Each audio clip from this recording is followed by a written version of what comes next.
The United Nations Development Programme, UNDP, developed and publishes the Human Development Index annually in its Human Development Reports. It was first introduced in 1990s by economist Mehboob ul Haq and Nobel laureate Amartya Sen. HDI is the geometric mean of normalized indices of three factors: a long and healthy life, that is life expectancy; education, that is average years of schooling and expected years of schooling; a decent standard of living, that is per capita income. India's HDI value has increased by over 53% since 1990, growing faster than both the global and South Asian averages. This progress has been fueled by economic growth and targeted social protection and welfare programs. Life expectancy rose from 58.6 years in 1990 to 70 years in 2023, the highest recorded since the index began. Children today are expected to stay in school for 13 years on average, which is up from 8.2 years in 1990. On the economic front, India's gross national income per capita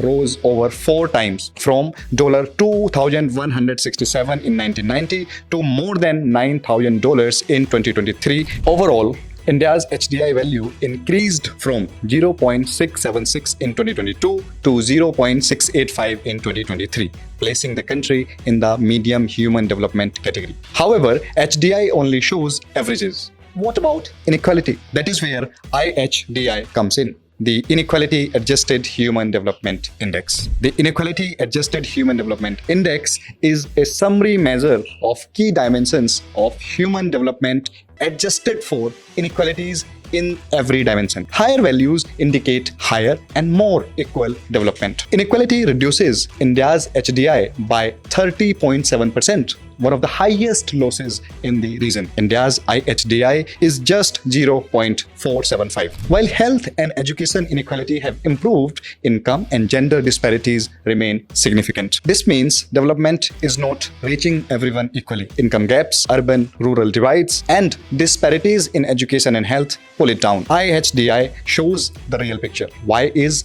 IHDI a better indicator? Because inclusive growth is not just about averages. It is about ensuring that everyone benefits. HDI might look good, but a big gap in IHDI shows that development is skewed towards the wealthy. IHDI helps policymakers focus on reducing inequality, so growth lifts everyone. HDI tells us where we stand, but high HDI shows us how far we still have to go for inclusive growth.